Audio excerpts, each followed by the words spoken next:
Patalo fatu nei tai am fo. Le tuan mātou ta mapaia, mātou lau atu lau fio, e au mātou whātai atu. No mātou tui awi mai fui nei asu fo, I le alo whamareana e rei na lau fio. Talo ta mai lau fio nei tai au, ia fuai mai a tau ta mā, le mana lau whaunga ina I o whai fui nei pasoa, o I eni maduia o lau fio, ia whamaduia fo I lato unga o le amai mo mai nei tai au. Ina ia te e peso vi ingo na Yesu, amene manene. Ia patalo patoi nei tai au fo, I le aropa foi mareanga lei o le atua, amene. Ia, ea foi ono fatalo fatu, I le tato panemia filifilia, le sunga I lau le malitoa, ia e tai nane foi, le fainalo. Malo mamalu, Samoa, amene. Patalo fale ainga fatu tua le tino kerisa. Ia patalo fa foi. I leo whainga renga pa ia le tua, ulu whapina foi o na whafale le malu. I whata whai taulanga I fia, I te tonu le leila no langa. Ia o nao le tala le leila tatu rio Yesu Keriso, amene. Patalo fatu foi wo pele foi ma paanga pele nei po kalame. Mai mua mai nei tai au. Ia e o te fia foi fatalo fatu le. Sunga I le whafiangaiga. Sunga le whatonu ia mai preta man whatua ia Sarah. Ia whapele no koalo. Ia mare e karesia I marewa. Ia o te whatalo fatu ia te auto umalawa nei tai au ma nei so fou. I le suafa mamalu. O le tatou wali o Yesu Keriso, amene. Ia nei tai au. Ia foi on tatou woi le upo le tua, amene.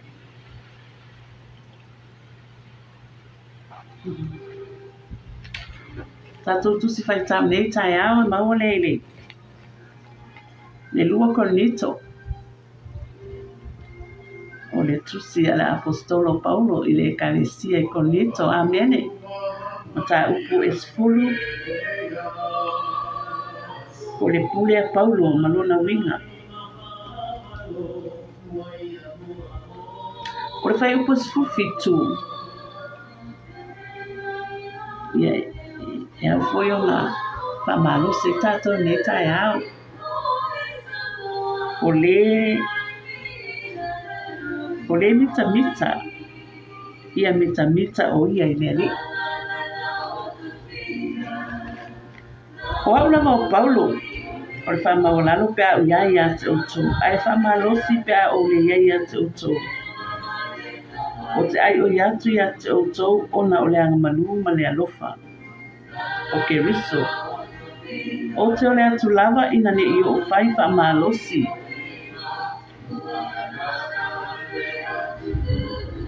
Pe o te iai a te utu ma le whamalosi. O te manatu e matua whamalosi atuai I nisi. O e manatu I a te utu pese I o mātou savavali whaale tino. A wai wina wena mātou savavali I le tino. Ai mātou te le tau whaale tino. A wā o a penga alo mātou mei taua e le whaale tino ia. Ai whaamānolosia e le atua. E le peti ai olo.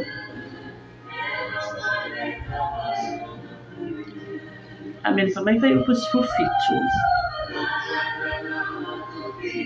A o le mita ia mita o ia I leari.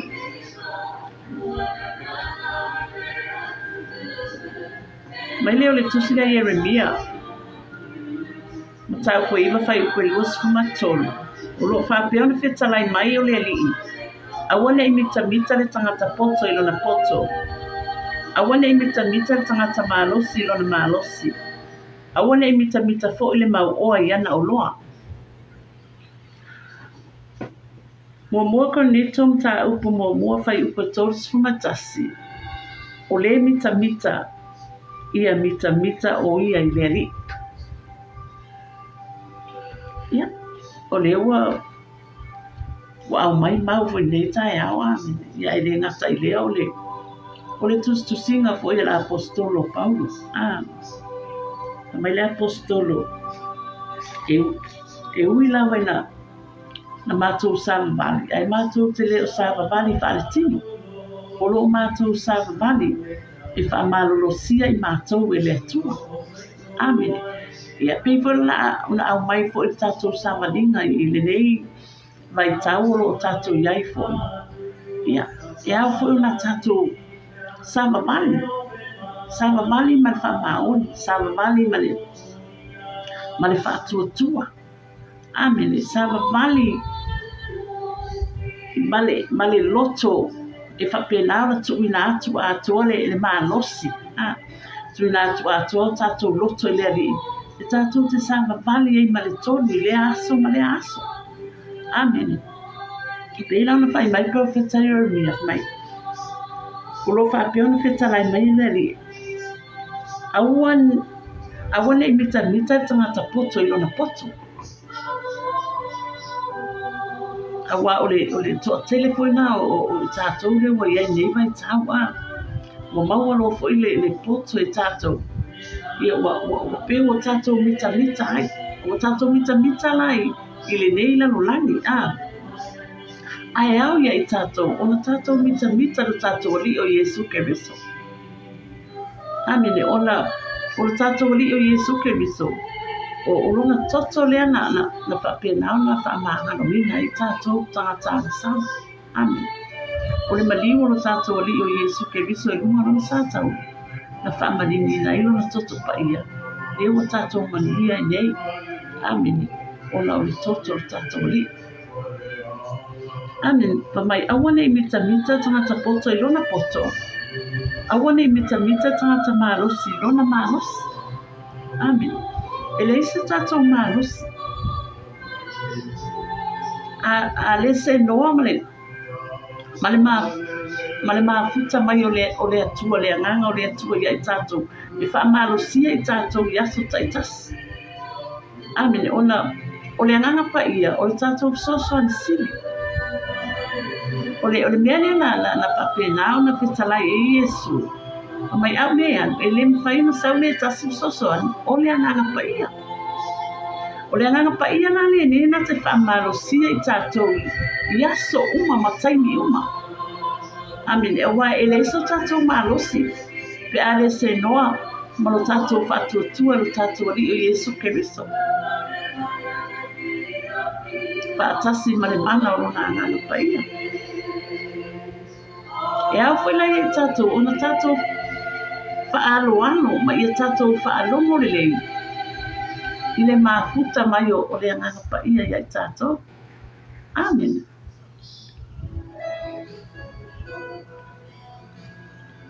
Mai awa ne I mita le tangata mālosi I lona mālosi. Awa ne I mita fo I le mau oa I ana o loa. Ia. So a te lea fo I le au mau mea le wa I nei vai tau ma le au milionea ma le au mau oa so a te le wa whamanianga fo I le atua I fōa I mai I tangata fo I wo lātou manuia fo I manuia o le atua.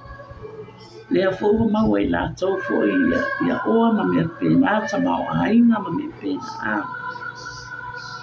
Ia e whai mai awane I o tātou mita ai. Pe a tele tātou uloa, pe tātou ta mau ainga mai awane I o tātou mita ai. Amen. Ai tau lava, ole sa tau Keriso, e tātou te mita ai.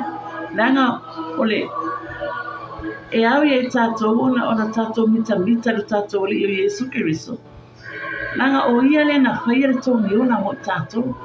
O le mea le au ia I tātou ona tātou tatai lo tātou whatuatua I lo tātou li o Yesu Keriso. Amen.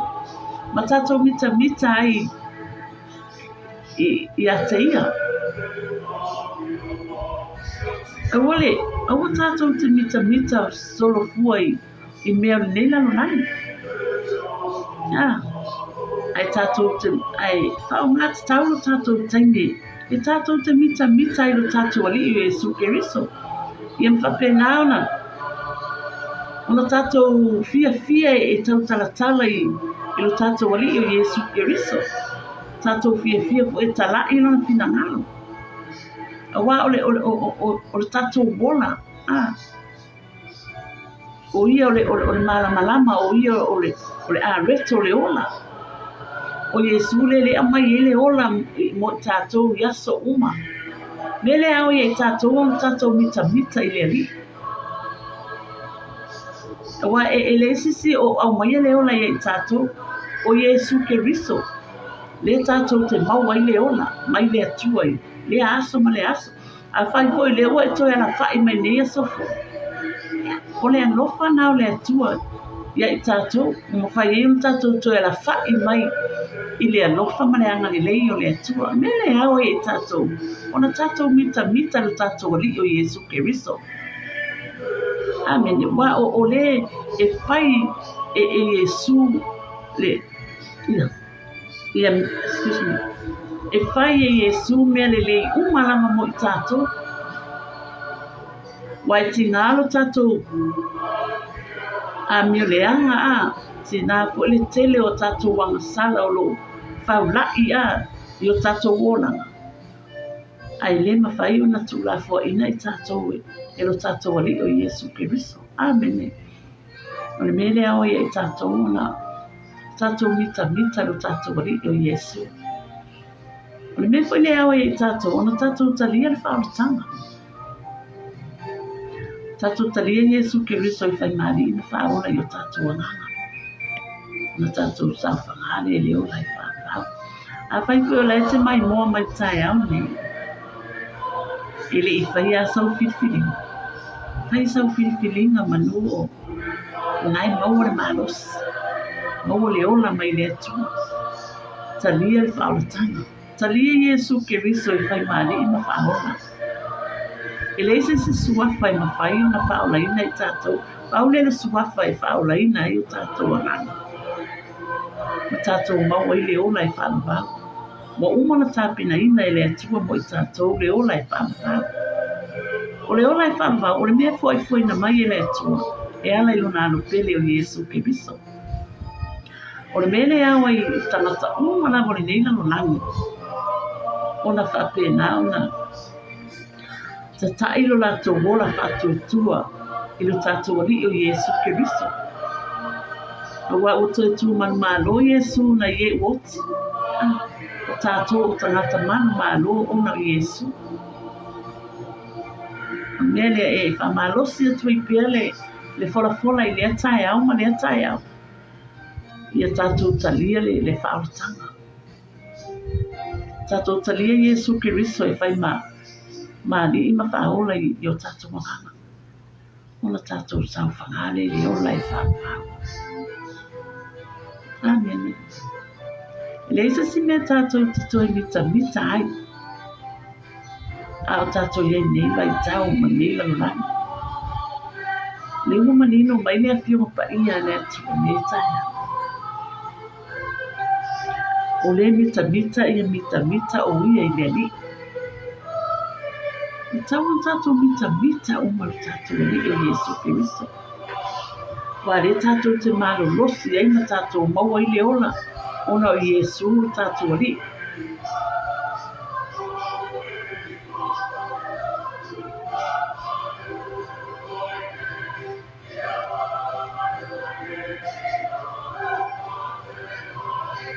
Ia, awa fo i tātou te mita le tangata poto i ona poto.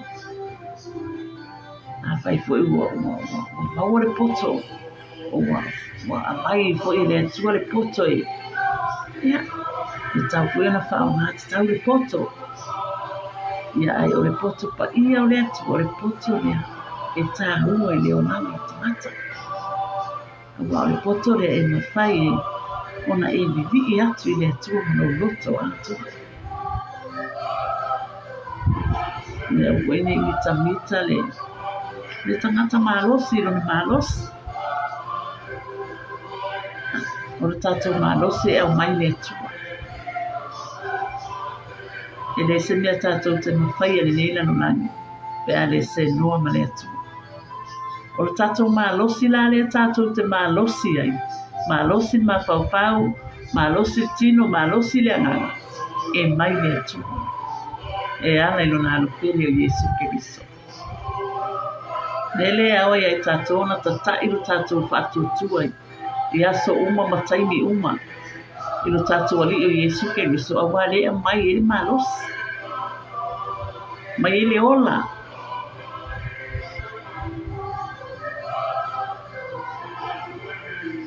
Ia fai o tele ni au oloa ma tamau aina. Ia.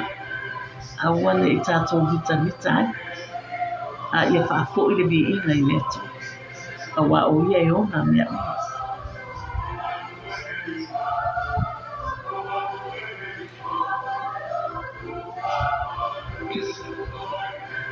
Whataro whātu i se uso o leile o ropeta pele masina. Tai mafuta mai, sister. Soi fua manuia. Whataro whātu i le sunga le whawhengainga i a tito luaiva. Mafuta mai nei tai ao. Soi fua manuia la sunga le whawhengainga.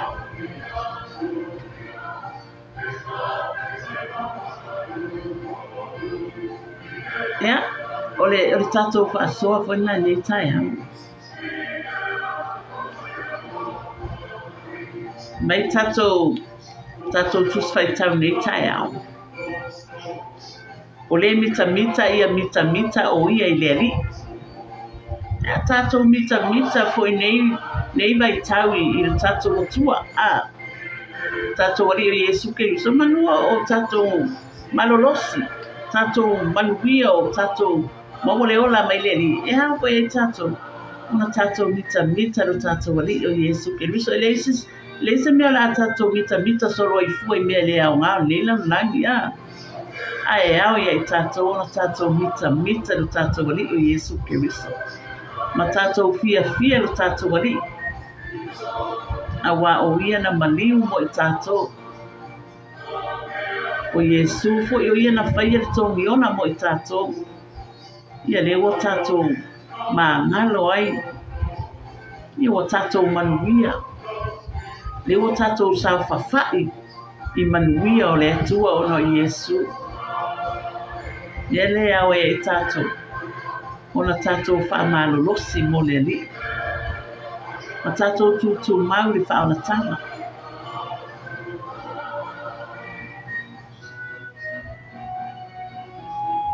Ia nei foi aso ia.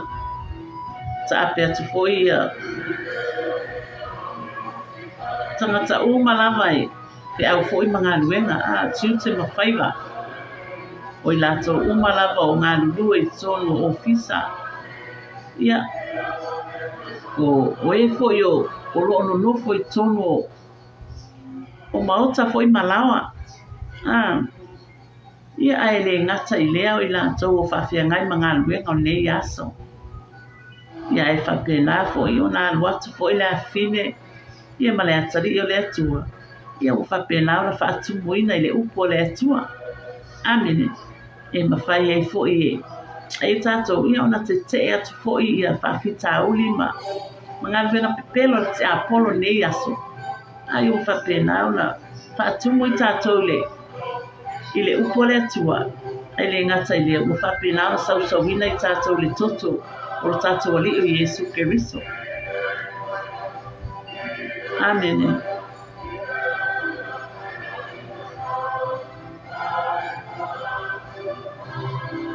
Ia, o le tātou whāsuana nei tai au.